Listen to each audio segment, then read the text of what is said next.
Солонгос хэлний хичээл 1-1 Хангил буюу Солонгос хэлний цагаан толгойн үсэг бичиж сурах.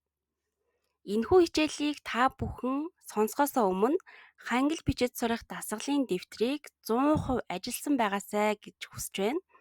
Тэгэхээр 1-1, 1-2, 1-3 гэсэн хичээлүүд маань хангил бичиж сурах дасгалын дэвтрийг ажилласны дараагаар давтлах хичээл болж өгч байгаа. Хамгийн түрүүнд хамтдаа үндсэн 10 ихшгийг харцгаая. Игшгүүдээ хамтдаа эхнээс нь хараад хажууд нь зурлага нь байгаа учраас ахин нэг давтан хараад байхад болно. Игшгээ хамтдаа яг 2 удаа уншаад явцгаая. А Я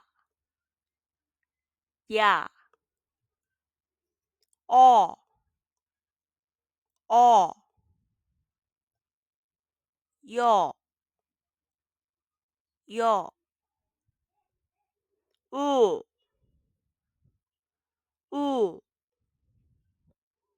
Ю У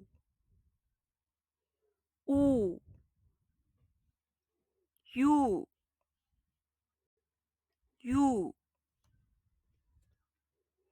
으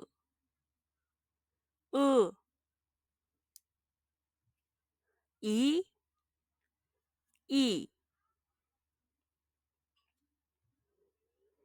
Игшиг үсгнээс бүтсэн хитгэн үгийг хамтдаа харцгаая. Хамгийн ихэнд ү буюу ганцхан игшгээс бүтсэн үг байгаа. 5-ын тоо. Ү. И. Энэ үг маань 2 утгатай. 2-ын тооч болно. Шүд гэсэн үг болдог байна. Хүүхэд гэсэн үг маань 2 игшгээс бүрдсэн байгаа. За тэгээд эхний игшиг маань 1-р үе, 2 дахь игшиг маань 2-р үе гээд энэ үг маань өөрөө игшгээр эхэлж байгаа учраас А буюу бөөрөнхийгөө аваад игшиг үсэг маань амилсан байна. И гэсэн 2 үсгнээс бүрдсэн 2 үетэй үг учраас хэдүүлээ. И гэдэг игшгээ шууд залгаад хэлэхгүйгээр дундаа завсартай байгаа гэж ойлгоод хэлэх хэрэгтэй. И. Бас адилхан үг байна. Үй.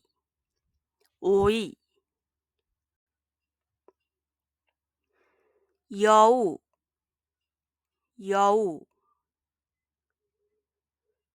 За энэ мэдчилэн бүгдээрээ игшгээр эхэлсэн үг игшгээр эхэлсэн үетэй үг байх юм бол энэ мэдчилэн уншаад явах нэ. Одоо тэгвэл үндсэн 14 гүйгүүлэгчээ харцгаая. Зурлагын дараалал нь мөн хажууд нь байгаа учраас дахиад нэг хараад давтаад яваарай. Ганц зурлагтай гүйгүүлэгчүүдийг орхисон байгаа. Хамгийн ихэнд г, ин. Зарим тохиолдолд г үсэг, ин үсэг хоёрыг бас ингээ холих үе маш их гарч ирдэг. Тэгээ дөнгөж үсгээ сурж байгаа үед. За тэгвэл г, ин тонгоруулсан байгаа гэдгийг маш сайн хараарай. Дараа нь д үсэг. Д үсгийн хувьд үгийн ихэнд д үсэг орсон бол ихэвчлэн т-гээр дуудагдана. Т үсгээр дуудагдана. За тэгэхээр аль үед нь т-гээр дуудагдах вэ? Аль үед нь д-гээр дуудагдах вэ гэдгийг хичээлийн туршид цаашдаа үзээд явнаа. Админ нь байнга сануулад хэлээд явна. Ир, ил үсгийн хувьд бас адилхан ямар үед ир болох уу, ямар үед ил болох уу гэдгийг ахиад хамтдаа хичээлээ маш сайн анхаарлаа төвлөрүүлээд сонсож агаад ерөнхийдөө хэд хэдэн удаа сайн сонсож агаад ойлгоход авахд л болно. Им үсэг. Им үсэг маань бас төв дөрвөлжин бишээ гэдгийг хангил бичиж сурах дасгалын дэвтэр дээрээ ч гэсэн хэлсэн байгаа. За 3 зурлагтай байх нь байна. Б үсэг маань бас 4 зурлагтай байгаа. Б үсэг маань үгийн ихэнд орсон байхад ихэвчлэн П буюу одоо пуужин гэхэд ордог П-гээр дуудагддаг. Жишээ нь бидний мэддэг гадил гэдэг үг байгаа. Гадлыг банана гэж бичээд бид нар дуудахдаа банана буюу Б-гээр бичсэн үгийг П-гээр ингэж дууддаг байна. За тэгэхээр бас л адилхан аль үед Б, П болохыг нь хамтдаа хичээл дээрээ байнга сануулад явнаа. Эс үсэг. За эс үсгийг гэсэн хэдүүлээ бичихдээ дали ташуу бичгээ байнга санаж агаарай. За дараа нь ингэ гэсэн байна. Бөөрөнхий байна тийм үү? За энэ бөөрөнхий маань эгшгийн урд орчих юм бол дуудагдахгүй. За тэгээд дэвсгэр үсгээр орсон тохиолдолд хэлний угийн энэ болно. Хэдүүлээ сая хамгийн түрүүнд Г-гийн араас энэ үсэг байгаа гэж үзсэн байгаа. За тэгвэл хамгийн ихний энэ үсэг маань хэлний үзүүрийн энэ үсэг.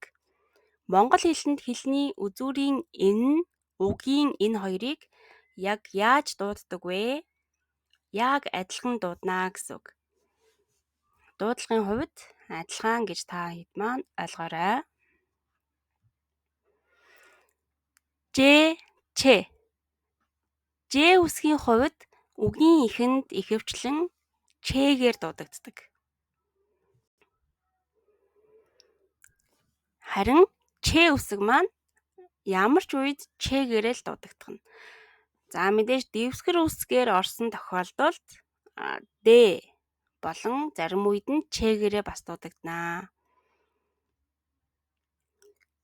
К, Т. К, Т. За энэ хоёр үсэг маань ерөөсөө бүхэл үед К-гээрээ Т-гээрээ дуудагдаад явах нэ. П, Х.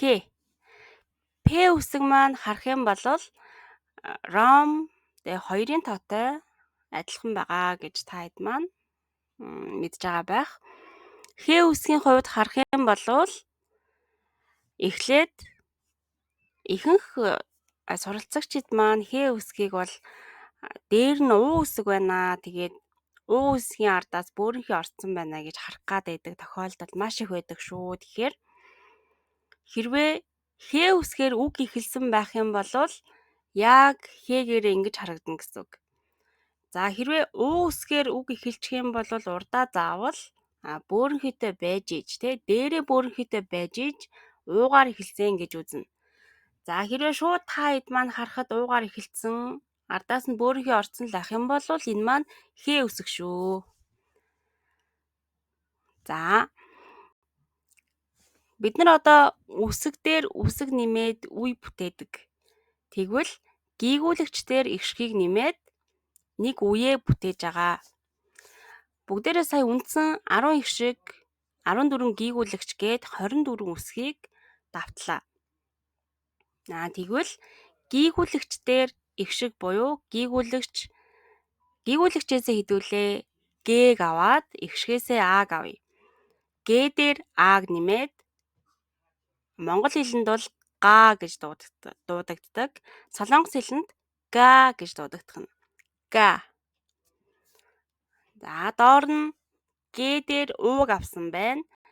Гу болж дуудагдах нэ. За тэгвэл эгшгээ харах юм бол бүгдээрээ босоо эгшигтэй, босоо нуруутай эгшиг, хэвтэй нуруутай эгшиг байгаа. Ахиад та хэд маань эгшгээ хараарай. За гийгүүлэгчийн араас босоо нуруутай эгшгүүд маань буюу А, Я, О, Ё, И эгшгүүд маань гийгүүлэгчийнхаа яг араас нь бичигдэнэ. Хэвтэй нуруутай буюу У, Ю, У, Ю, Ы гэсэн эгшгүүд маань гийгүүлэгчийнхаа доор нь бичигдэнэ. За энэ дээр бол уу үсэг орсон байна. За яг энэ шиг бичигдээд явах нэ. Канадаг үснэг та хэд маань бас бичсэн байгаа. Эхнээс нь бичлэгээ зогсоож жагаад нэг уншаад яваарай.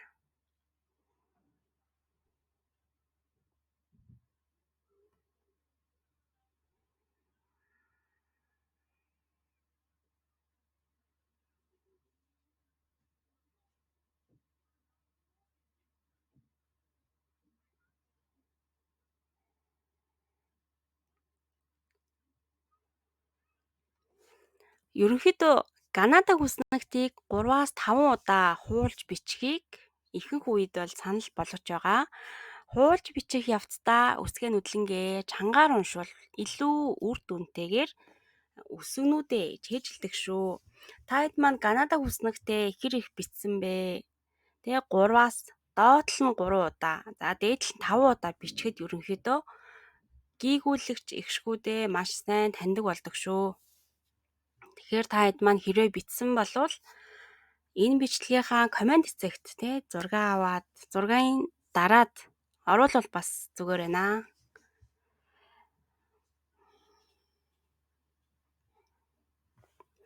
Одоо хамтдаа үеэ бүтээгээд үеэ уншаад сурчлаа.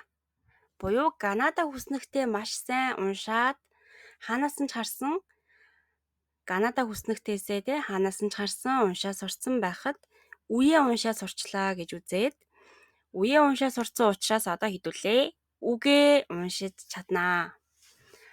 Хамгийн дээрэс нь эхлээд уншаад үзье.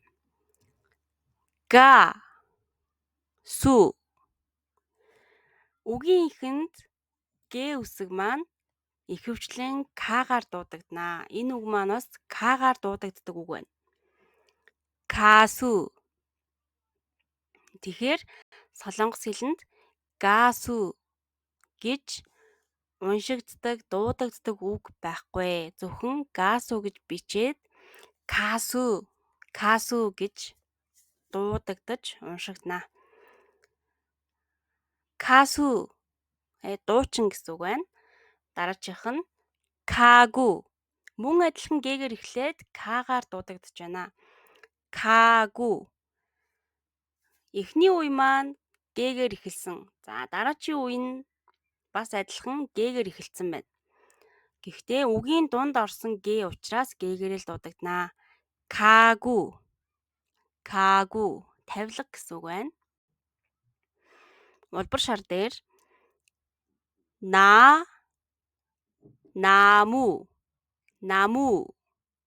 наму мод гэсэн үг байна. Дараа нь наи хоёр үетэй үгнүүд байгаа. Тэгвэл энэ үгийн маань хоёр дахь үе нь игшгээр эхэлсэн байна. Наи нас гэсэн үг байна. Хамтдаа уншаад үзээрэй. Уншгаад оролдоорой бүгдээрээ. Можа малгай арагшаага цэнхэр дээр тари энэ дээр д-гээр эхэлсэн үг байна. Д үсэг маань ихэвчлэн үгийн ихэнд орохороо т-гээр дуудагдана. Тари. Үгийн маань дунд ир ил гэсэн үсэг маань байна. Тэгвэл урдаа ихшигтэй, ардаа ихшигтэй байгаа учраас бүгдээрээ ирээр уншигна. Тари. Энэ үг маань хоёр утгатай. Хүний хөл, хүн эсвэл одоо амьтны хөл, хөл болон гүүр гэсэн хоёр утгатай үг байна. Улбар шар дээр босс. Б үсэг маань бас үгийн ихэнд п-гээр дуудагдана гэсэн. Энэ дээр бас бүгдээрээ п-гээр дуудаад үзье. Пос.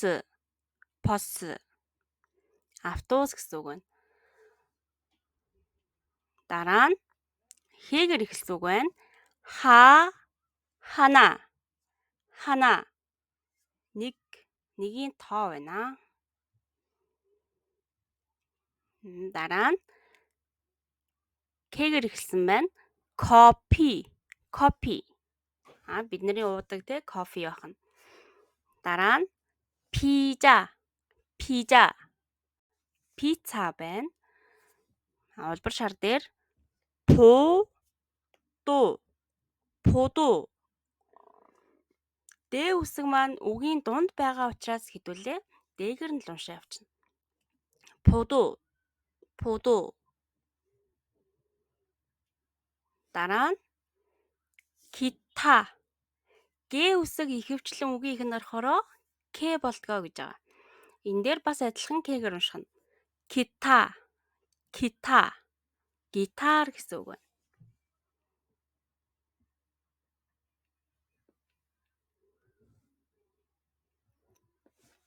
Одоо давхар гүйгүүлэгч буюу 5 давхар гүйгүүлэгчийг хамтдаа харж байна. Давхар гүйгүүлэгчээ та хэд маань бас маш сайн давтсан байхаа гэж бодож байна. А, Г, Д, Б, С, Ж. Давхар гүйгүүлэгчийн хувьд гүйгүүлэгчүүдээ хооронд нь залгаа бичиж байгаа юм шиг мөртлөө зарим үед ер нь бол ихэнх тохиолдолд тэгж харагдана. Гэхдээ бүх гүйгүүлэгчүүдээ бүгдийг нь салгаж бичдэг шүү. Энэ доор давхар гүйгүүлэгч нь зөөлөн дуудагдана гэсэн байгаа. Тэгэхээр давхар гүйгүүлэгч юм чинь хатуу дуудагдах юм болов те яаж дуудагдах юм болоо гэж мэдээж бодно. За тэгвэл бүгдээрээ зөөлөн дуудахад болох нэ. Хамтдаа уншаад үзье. Хамгийн дээрэс нь 2 Г-тэй байна те. 꼬리, 꼬리. арагшаага 아빠, 아빠. 머리띠, 머리띠. 오빠, 오빠. 뽀뽀, 뽀뽀. 아저씨, 아저씨. хамгийн дээдлийн үг маань 꼬리, сүүл гэсэн үг байна. 아빠, аав, 머리띠. 머리띠 гэдэг үгийн 머리 гэдэг нь толгой. Үс гэсэн утгаар бас ордог те хүний толгойн үс. Тэгвэл 머리띠 гэвэл үсний даруулга. 오빠, 오빠. Манайхан мэдэндээ 오빠 гэхээрээ эмэгтэй хүн эрэгтэй хүнийг буюу өөрөөсөө ах эрэгтэй хүнийг 오빠 гэж дуудах нь. Үндсэн утга нь бол ах гэсэн үг байгаа. 뽀뽀, 뽀뽀 гэд орхичихсан байгаа учраас энэ маань үнсэлт гэсэн нэр үг болж байгаа. 아저씨, 아저씨 гэдэг маань нас тогтсон ах, одоо хөгшин ах гэсэн утгаар ордог үг байгаа. Хамгийн сүүлд нь 2 эс үсэг маань орсон байна. 2 эс үсгийн ардаас и орсон байна. Эсийн ардаас и орохороо ши болдог. Тэгвэл 2 эс байсан ч ши болох нь. 2 эсийн ардаас и орохоор адилхан ши болох нь. 1 эс байсан ч 1 эсийн ардаас и орсон ч ши адилхан дуудагдах нэ.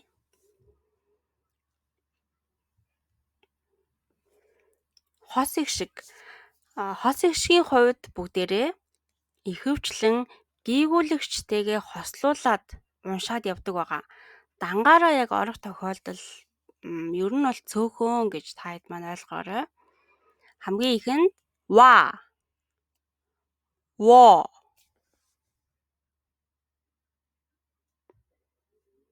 ви, ви. Урд нь хос игшгээ бичээд галгийнхаа ард нь бүгдээрээ бөөрөнхийтэйг авсан байгаа. За хос игшиг маань ч гэсэн адилхан игшиг учраас бөөрөнхий авж амилнаа. Ви, вэ, вэ. Хос игшгээ уншихдаа та хэд маань эхний игшиг, дараачийн игшиг хоёр маань ямар игшиг үсэг байгаа вэ гэдгээ харж агаад жишээ нь яг энэ дээр болвол хамгийн эхний игшиг нь ү, дараачийнх нь байна. Тэгвэл үе, үе, үе гэд игшгүүдээ хослуулаад уншихад л болно. Солонгос хэлэнд бас 2 үсэг байгаад байгаа. Тэгвэл одоо яг хэдүүлэнгийнх нь харж байгаа богино дуудагдана. бас адилхан богино дуудагдана. Тэгвэл энэ маань арай урт дуудагддаг. Ч гэсэн адилхан байна.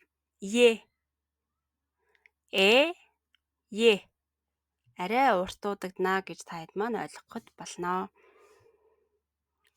Яг үгэнд ороод ирэхээр бас тийм их ялгаа бол гарч сонсогддгоо шүү. Хос их шигтэй энэ хэдэн үгнүүдийг хамтдаа уншаад үзье. Хамгийн эхнээс нь гээр эхэлсэн үг байна. Адилхан үгийн эхэнд г маань к болно. К болно. Кави хайч гэсэн үг байна. Тэгвэл хайч гэсэн үгийн хоёр дахь үе нь ви гэд хос ихшгээр эхэлсэн байгаа юм байна. Хос ихшиг маань ч гэсэн адилхан ихшиг учраас бүгдээрээ бөөрийнхийгөө аваад амьлуулсан байгаа юм байна шүү. Кави. Арагшаага вэ. Асуулын тэмдэг гарч ирж байна. Энэ маань яагаад гэсэн үг. Вэ. Дараачийн мөр нь виса.